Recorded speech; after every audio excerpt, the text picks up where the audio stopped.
Hi, everyone. Let's see if the slides work today. We're not sure if it's going to work. All right, it works. Hi, I'm Visithra Manikam. I'm from Malaysia. I flew 36 hours to reach here, and that wouldn't have been possible without NFTs. Let me see how to work this.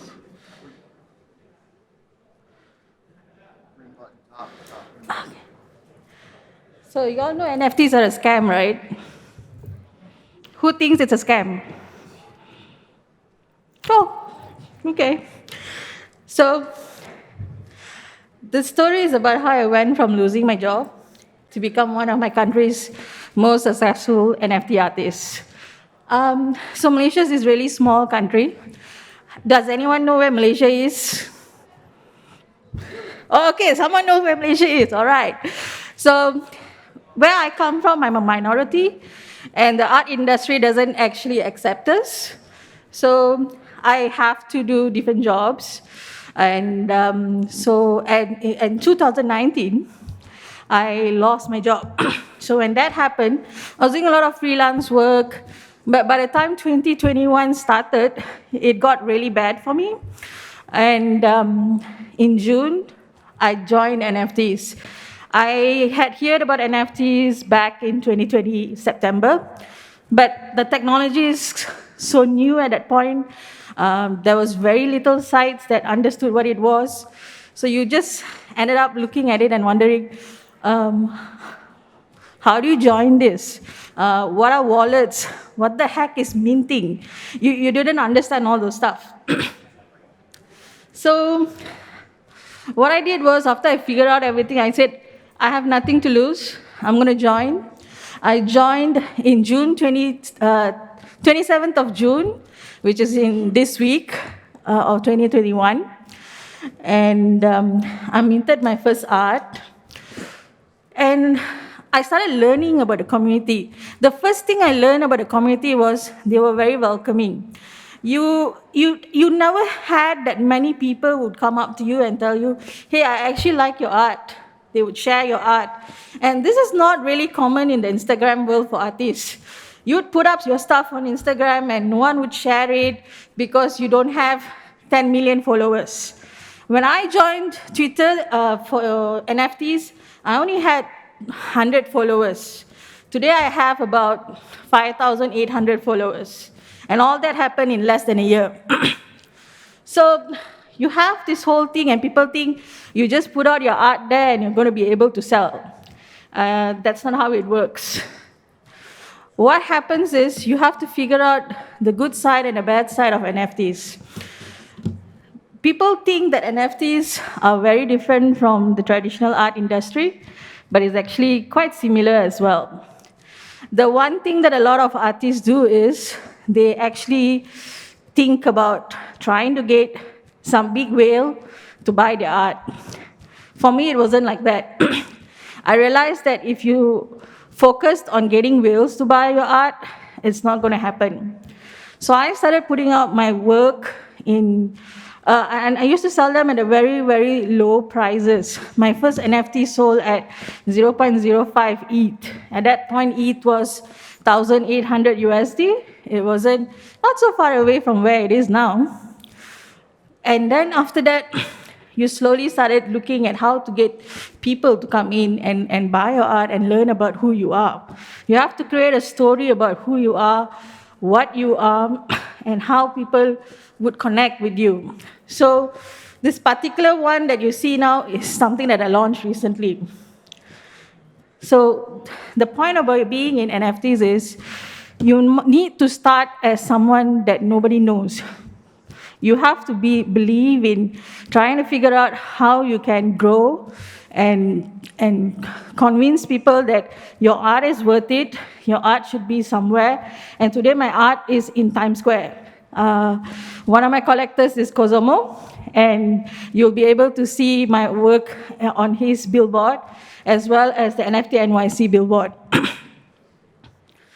So from nobody, I went to 106 ETH in less than a year. I hit 100 ETH in January this year.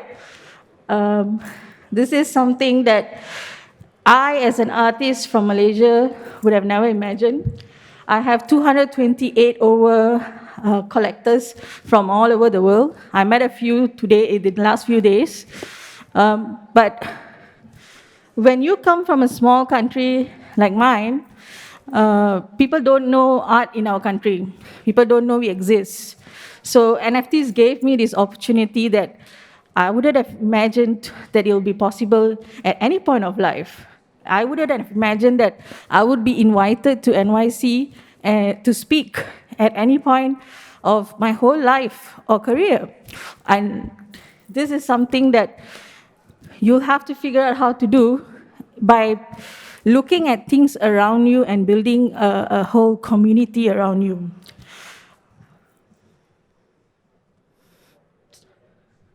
So in the last few weeks, one of the things that I do, like I said, being one of the top artists from Malaysia, you end up getting a lot of media coverage like this. What this media coverages has done is it's actually brought in a lot of Malaysians into NFTs. And this is something that is an important part of onboarding that a lot of people can't figure out here. The one bad thing about NFTs is people want you to join, but they don't want you to go over the OGs because they feel that, oh, you are not OG. You didn't join us in 2017. You didn't join us in 2018. So how do you go around that? You build your own community. You build your own people that believe in you. And this should be for an artist. You should not eliminate anyone just because they own only one of your art. You should be able to find a way to create things that they want to create, they want to own your art, and they feel that owning your art will make it important for them, create a value for them.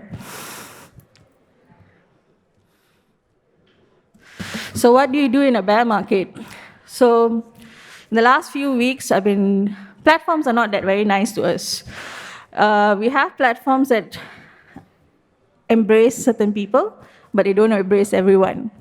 So how do you change that? You mint on your own contract to make sure that you are in any platform, so that if a platform removes you for any reason, you'll be able to take your art to somewhere else. But at the same time, you have to make sure that you create something that is of value.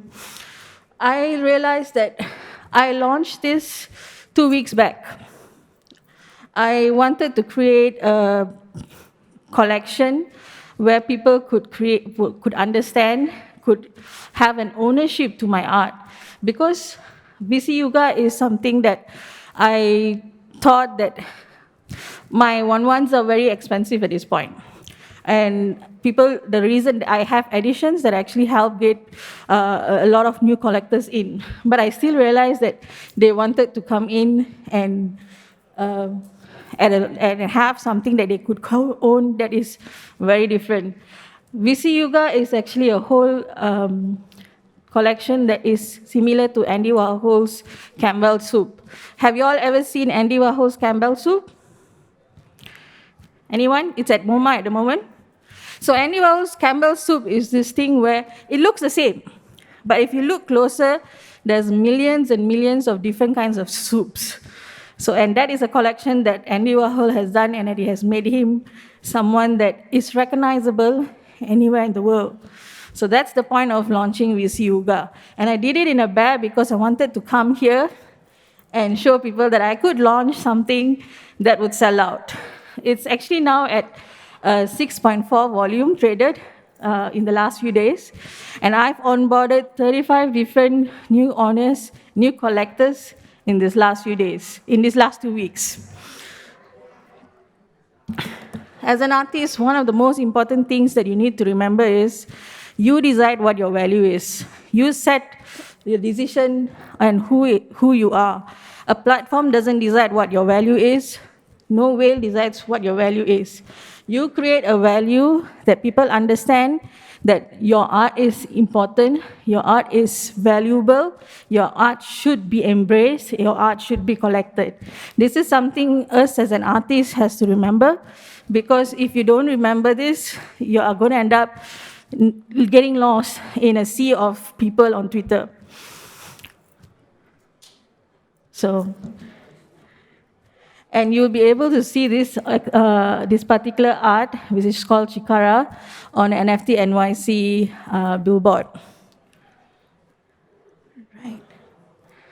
So that's it. Thank you. I hope you've enjoyed this, and see you around.